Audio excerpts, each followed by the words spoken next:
Tight ends. Tight end, I'll lead it off here. Pretty simple for me. I'm sticking to a few core guys. Kittle and Kelsey. I absolutely love. They're in just Agreement. great spots. If you can get there, get there. It's just a matter of if you can make it happen. Because if you like the 6K receivers and you like the 6K running backs and the 6 and 7K quarterbacks, like it's going to be difficult. I do like Waller as a comeback on that Chiefs stack for sure. Mark Andrews is in a great spot against Washington. Jim, you were egging us on to play him last week. I just, for whatever reason, never play Andrews, and I probably should start doing that. I think he's just he's a big goal line target, man. He's not going to get you the volume of catches like PPR style, but he's going to get you touchdowns. And Lamar's not hitting those deep balls like he was last year to Hollywood. Like he was just repeatedly overthrowing guys. So I think Andrew, it's just like run, and then like pop it to Lamar or pop it to Andrews. Like that's just what's working. So yeah, the norm. And if I'm paying down, I like Dalton Schultz with the Cowboys, going back to some guys in that game that are not going to be like crazy chalk, but like still gets me some exposure. And I'm finally on your guys' boy, Hayden Hurst. It's another guy to that game that's going to shoot out that, you could see Ridley and Anderson and Mike Davis and all these guys like 25% owned. And then Hayden Hurst pops like 2-3 touchdowns at the goal line too. Yep. Similar to your talk with Gurley. So that's what I'm rolling with. I'm not going outside of that. I'm going to stick to those 6 and, just roll from there. So. All right. I'll go next. I'm with you on Kelsey and Kittle. Those spots are just too great. Like I want to pay up for my tight ends this week. Waller's my other guy, and I'm just pretty much having him in my car stack, my possible one big GPP stack. My huge dart. The one guy I'm interested in this week, and I don't know, it's kind of like a gut feel. It almost just seems like he's too cheap, is Austin Hooper at 4,100. I just feel like no one's going to be on him. I think everyone's going to be on Odell and Jarvis and Kareem, right? And I don't know. I think Indianapolis' secondary is really good, and Baker's going to have to throw to his tight end more than we expected him to. So 4,100, I'll take a shot on Hooper. Definitely not in a cash game, but definitely in a GPP.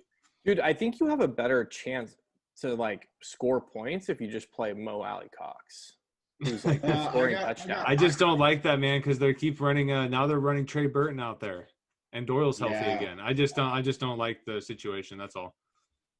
I hear you. Mo Alley Cox is going nuts when both those guys were hurt. So yeah. Exactly. So for tight end this week, tight ends are going to be a little bit chalkier this week than they normally are because they're all in such good spots. I find myself gravitating to a lot of double tight end lineups this week to get that exposure.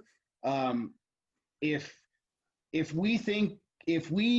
Kittle and Kelsey, if they continue to get the volume that they're getting, if they were a wide receiver, they would be priced more than DeAndre Hopkins. Yeah. Especially Kittle. I mean, I just don't get it. Like he should be priced higher. He's too low in my opinion. Yeah, he is. I like Mark Andrews in a smash spot again. Mark Andrews coming in at like 3 to 4% owned. Too lower a guy that like people think is like kind of dust, but who else are you going to throw to? Zach Ertz, 3 to 4% owned. I'll have some of him. And then my lower price guy this week, the lowest I'm really going at tight end is Eric Ebron at 4,000. Again, great matchup for the same reasons I like Juju. He caught a touchdown last game that Pittsburgh played, coming off of a game that, again, the public is so biased of like what they've seen lately that like he's a guy. If Jordan Akins for the Texans is healthy, he's in concussion protocol. He's still listed as questionable. If he plays, I'll definitely have him in some of my game stacks because Watson's definitely looking towards him. But my lowest price guy that I really like is Eric Ebron. I think he's got a lot of touchdown upside. I'm